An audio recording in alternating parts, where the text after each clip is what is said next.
Hello, shalom, shalom to everyone watching. This is Rabbi Moshe Otero, continuing with the thought and the study of SEFER HAIKKARIM.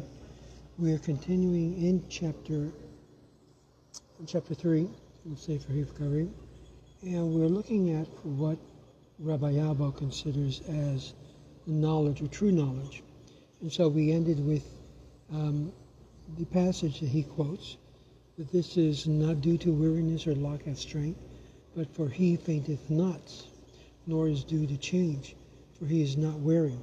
So we challenge, therefore, that one who believes in the eternity of the world and denies God's knowledge to tell us how corporeal things can come from a separate and unchangeable intelligence, he will have to admit that for a material thing to come from a separate intelligence, it's such a change as coming of something out of nothing, ex nihilo, and for which a man's intellect can give no explanation. We also challenge him to explain how a finite world can come from a being whose power is infinite. We must therefore admit that this matter rests in God's knowledge insofar as it is infinite, and that he knows that the explanation of all of this, though we, with our knowledge, are able or unable to conceive it. Similarly, we must say that the error of those who deny God's knowledge and say, my way is hid from the Lord, is due to the fact that they compare God's knowledge with human knowledge. Humans can change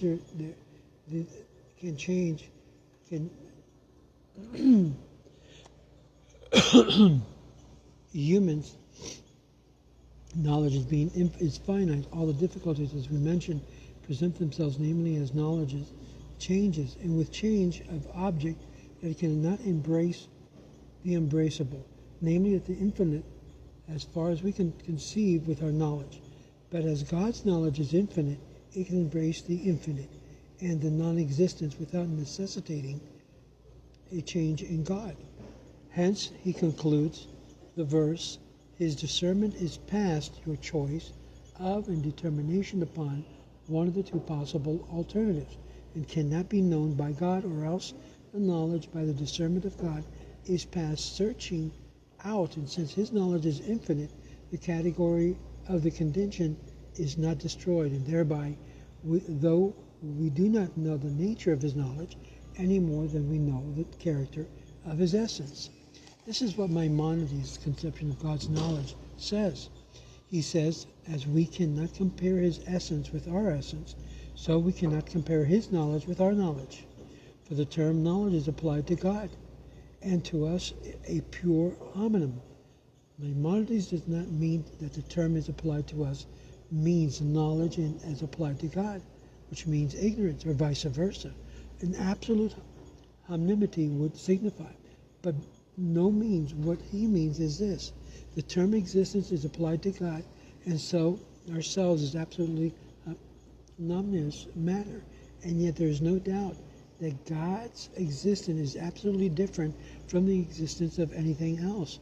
Nevertheless, the term does not denote existence in one case and non-existence in the other, so far as the negative signification is concerned.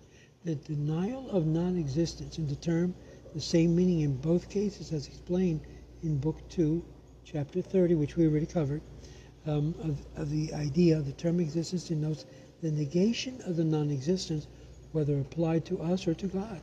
The absolute homonymity of the term expressed applies to its positive signification, because there is no comparison at all between God's existence and the existence of anything else. Similarly, the term knowledge, both as applied to God and as applied to us, means negation of ignorance.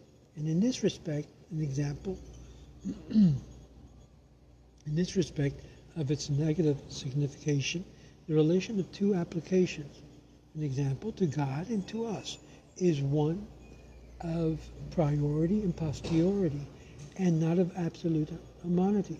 In respect of the positive signification, on the other hand, the term knowledge is applied to God, and not to us as pure homonyms.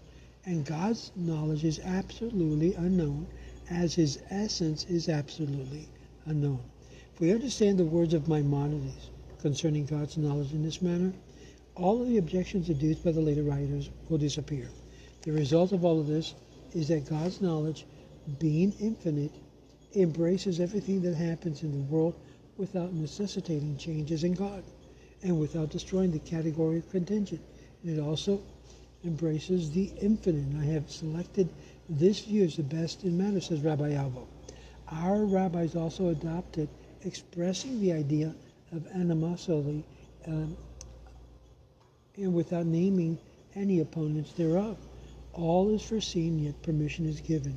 All is foreseen signifies that God's knowledge embraces everything that happens in the world, and that nothing happens by accident, whether being known in advance, yet permission is given, and it signifies that category of contingent is real, and God's knowledge does not destroy.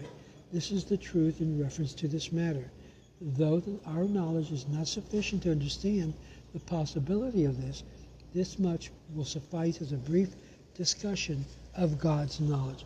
And here ends Rabbi Albo his third chapter regarding the issue or topic of God's knowledge, which in fact all knowledge is consistent with the idea that is embraced, the idea of true knowledge, which is where he gets the idea of God's knowledge. This is Rabbi Moshe Otero. Join us and continue with us as we continue in this book of SEFER HAIKKARIM of Rabbi Albo.